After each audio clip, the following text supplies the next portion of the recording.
Shit is stupid.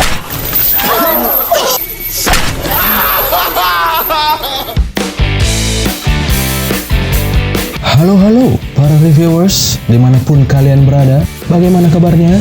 Berjumpa kembali bersama saya Andre yang akan menemani kalian beberapa menit ke depan. Karena kalau berlama-lama takutnya kalian jadi sayang. Pada kesempatan kali ini, saya akan membawakan sebuah alur cerita film yang berjudul The Final. Film ini berkisah tentang sekelompok anak remaja yang masih duduk di bangku SMA. Mereka melakukan pembalasan terhadap siswa satu sekolah mereka yang selalu merundung mereka. Seperti apa kisahnya? Mari kita review filmnya.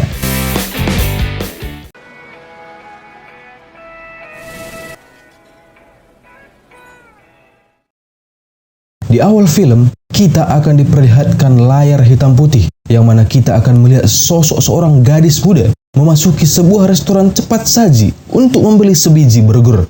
Namun, pada saat sang gadis memesan makanan yang ia inginkan, sang pelayan restoran itu tertegun, seolah-olah sedang melihat hal yang tak biasa ia lihat. Para pengunjung yang sedang makan di restoran itu pun sama terkejutnya dengan sang pelayan, dan tak henti-hentinya mereka melirik ke arah gadis muda itu. Sehingga gadis muda itu pun mengamuk dan membanting meja yang ada di hadapannya. Stop looking at me! Do you think I chose this? Kita pun akan dibawa flashback ke sebuah sekolah setara SMA yang berada di negara bagian Texas, Amerika Serikat. Di sana, terdapat sekelompok siswa yang sering menjadi objek bulian siswa lainnya. Di antara mereka adalah Dan, Raffi, Andy, Jack, dan Emily. Adapun para pembuli mereka itu bernama Bradley, Bernard, Riggs, dan kroco-kroconya. Tak hanya Bradley dan kroco-kroconya saja yang melakukan perundungan terhadap Dan dan kawan-kawan. Terdapat juga siswi yang sering melakukan perundungan secara verbal terhadap mereka, khususnya terhadap Emily. Mereka adalah Bridget, Heather, dan Kelly, yang mana mereka ini merupakan primadona di sekolah mereka yang sering tebar-tebar pesona kepada siswa atlet yang ada di sekolah mereka. Bernard, I believe this is yours. Thank you. Come again. And we'll be the hottest bitches there too.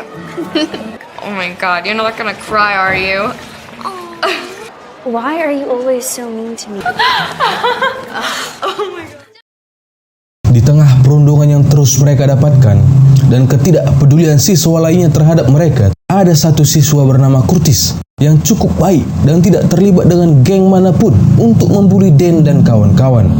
Bahkan saking tidak sukanya terhadap pembulian, Curtis pernah gelut dengan Bradley karena Curtis sangat tidak suka jika Bradley terus-terusan membuli Dan dan kawan-kawannya. Sehingga Raffi yang menyaksikan pergelutan itu menjadi sangat respect terhadap si Curtis ini. You gotta watch it.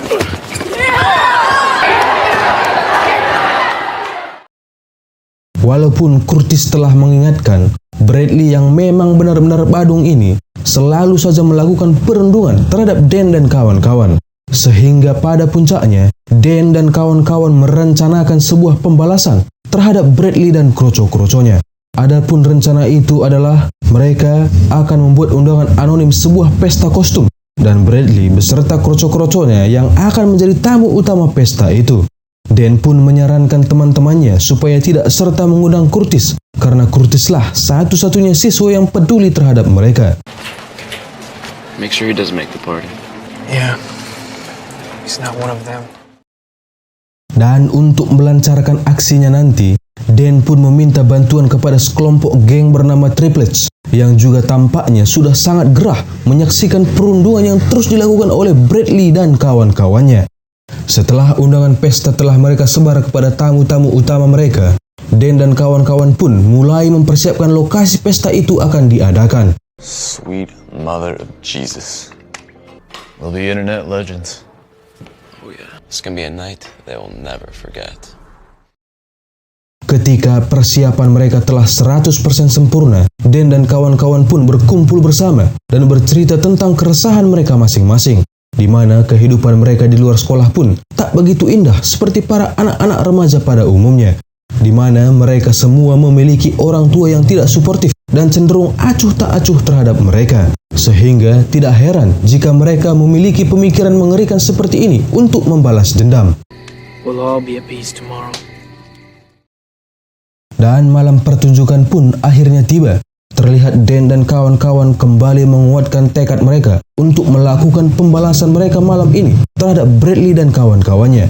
Lalu Sin pun memperlihatkan Bradley beserta 2 orang temannya sedang berkendara ugal-ugalan menuju tempat pesta diadakan, di mana mereka melakukan aksi itu sambil menghisap daun hijaunya Bob Marley. Sehingga mereka pun dikejar oleh petugas polisi yang sedang melakukan patroli malam itu. Namun bukannya menahan Bradley dan kawan-kawan, polisi itu malah meminta daun hijau itu dan melepaskan Bradley begitu saja. Here's all of it. Today's your lucky day. He didn't get all the weed, bitches! Sesampainya mereka di tempat parkir, mereka pun dijemput menggunakan truk untuk melanjutkan perjalanan mereka menuju tempat pesta yang sebenarnya.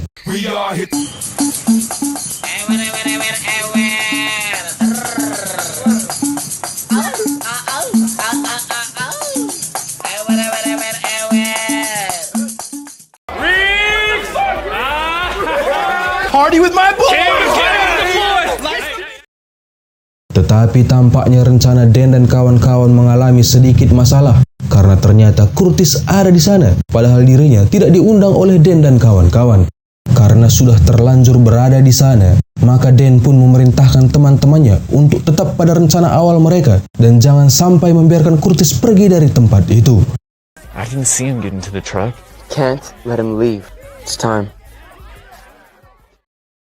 Dirasa waktu bermain-main sudah cukup, mereka pun menuangkan semacam obat penenang ke dalam minuman mereka yang akan nanti memudahkan mereka untuk melancarkan aksi mereka. Dan ya, benar saja, para begajul-begajul ini pun mulai merasakan efek dari minuman itu, sehingga mereka pun semuanya akhirnya tertidur pulas.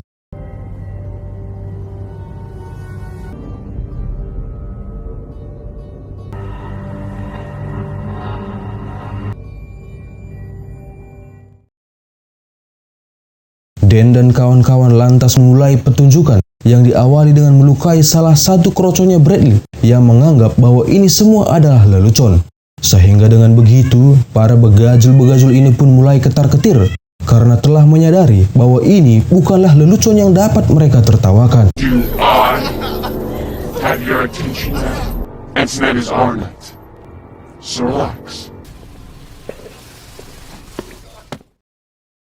Dan lalu menawarkan kepada siapa saja salah satu di antara mereka yang ingin pergi dari tempat itu untuk mencari bantuan. Dan salah satu murid yang bernama Tommy ini pun mengajukan diri untuk pergi dari sana. Tetapi tentu tak semudah itu. Dan memperingatkan Tommy untuk berhati-hati karena di luar sana Tommy akan diburu. I'll go get help for you guys. That's a spear, Tommy. Go get him. Good luck, because you will be hunted. Dan benar saja, ketika Tommy baru keluar dari tempat itu, ketiga anggota geng Triplets langsung memburu Tommy. Dan pada akhirnya, Tommy pun terkena jebakan yang telah dipersiapkan oleh Dan dan kawan-kawan tempo hari.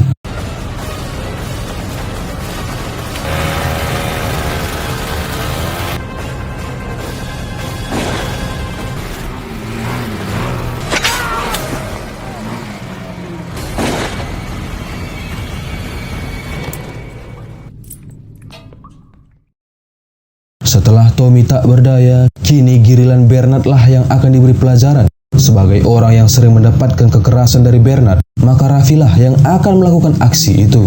Karena memang pada dasarnya Bernard ini adalah anak yang begajul, dirinya pun menantang Raffi untuk segera menghabisinya. Sehingga Raffi pun dengan santainya mencoblos punggung Bernard, lalu mencokoki Bernard dengan sebotol cairan yang membuat Bernard kejang-kejang seketika di tempat.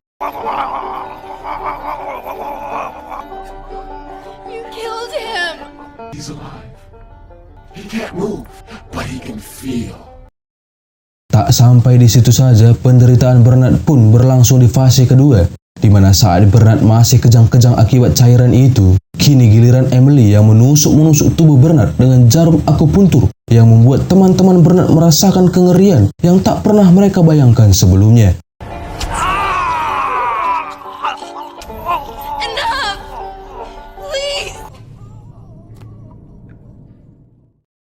Akan tetapi drama pun mulai terjadi di antara Dan dan kawan-kawannya, yang mana itu bermula ketika Raffi dengan kesadaran penuh menjatuhkan salah satu kunci borgol tepat di sebelahnya Curtis. Raffi melakukan itu karena memang sedari awal Raffi sangat respect kepada Curtis. Sehingga pada akhirnya Curtis pun berhasil melepaskan diri dan kabur dari tempat itu.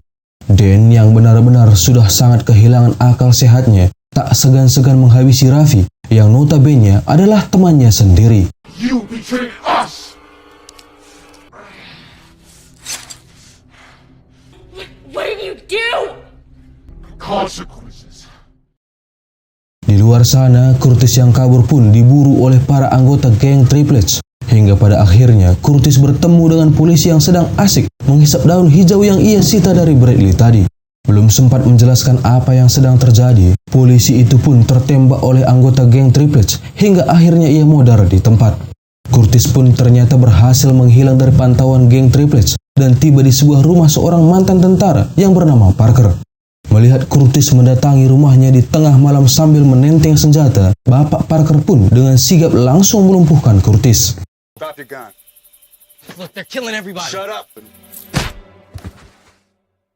Kembali lagi kepada Dan dan kawan-kawan. Kini giliran Heather yang mendapatkan hadiah berupa krim yang dicampur dengan senyawa kimia yang akan membuat wajahnya meleleh seperti terbakar. Melihat kengerian itu di hadapannya, Bradley tiba-tiba meneriaki Dan dan kawan-kawan dengan sebutan pengecut yang hanya berani bersembunyi di balik topeng. Dia lantas menantang Dan dan kawan-kawan untuk membuka topeng mereka jika memang mereka bukanlah sekumpulan pengecut. I would have lived my life all alone in the shadows, unassuming. You wouldn't allow me to do that. Melihat gadis yang di hadapannya adalah Emily, Bridget pun meminta maaf kepada Emily atas semua perbuatan yang mereka telah lakukan selama ini. Dia memohon kepada Emily supaya Emily tidak menyakiti mereka lagi. Emily pun berkata kepadanya bahwa dia akan memaafkan Bridget dan tidak akan menyakiti Bridget, asalkan Bridget mau memotong jari-jari Bradley menggunakan sebuah gunting dahan kayu. I can't hurt anyone. You hurt me. Akan tetapi Bridget tidak mau melakukannya karena dia merasa bahwa dia tidak bisa melukai siapapun. Maka dari itu Emily pun berbalik kepada Bradley dan meminta Bradley lah yang akan memotong jari-jarinya Bridget. Bradley yang memang pada dasarnya bocah begajul dan hanya mementingkan diri sendiri, dia dengan teganya memotong jari-jarinya Bridget. Nine more fingers to go. Emily pun kembali meyakinkan Bridget apakah dia benar-benar tidak bisa menyakiti Bradley setelah Bradley memotong dua dari jarinya. Melihat perlakuan Bradley itu kepadanya, Bridget pun mengiyakan dan bersedia memotong jari Bradley juga. Dan sebagai motivasi tambahan, Emily mengoleskan krim yang bercampur bahan kimia itu ke wajah Bridget dan Bridget harus segera memotong jari Bradley supaya Emily bisa segera membersihkan krim itu sebelum senyawa kimia itu bereaksi di wajahnya Bridget. Akan tetapi tetap saja Bridget ternyata tidak mampu melakukannya hingga reaksi yang ditimbulkan oleh bahan kimia itu pun membuat Bridget kejang-kejang tak terkendali.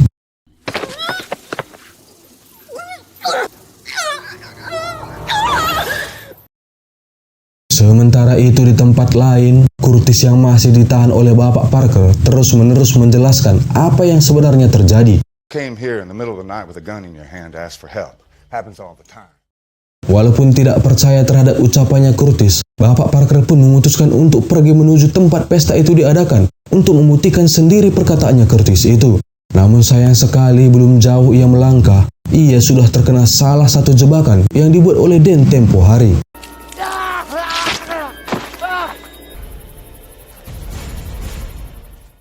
Berbekal pengalamannya di medan perang dahulu, walaupun dengan keadaan terluka, ia masih mampu menumbangkan dua dari anggota geng Triplets yang berjaga di sana. Sementara itu di tempat pesta, kini giliran Bradley lah yang akan Dan dan kawan-kawan siksa. Di sini, Dan pun menjadi eksekutor utama karena memang Dan ini sudah dibuli oleh Bradley sejak mereka berdua masih kanak-kanak.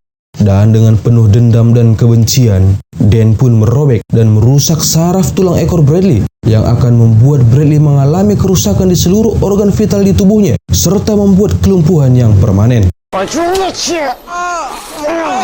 Remember biology, Bradley?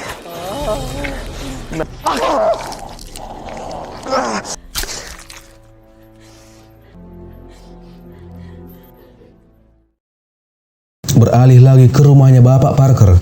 Terlihat Curtis telah berhasil melepaskan diri, lalu segera berlari menuju tempat Dan dan kawan-kawan. Si Bapak Parker yang sudah tak mampu berdiri ini pun memberikan semangat kepada Curtis untuk segera menolong teman-temannya, agar Curtis tidak menyesal seumur hidupnya, seperti yang Bapak Parker rasakan saat dia tak mampu menyelamatkan rekan-rekannya di medan perang.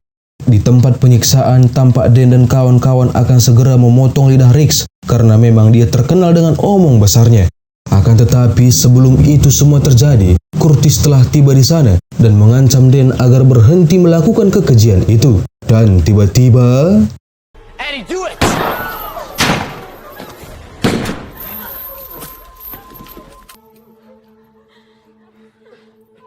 I've had enough.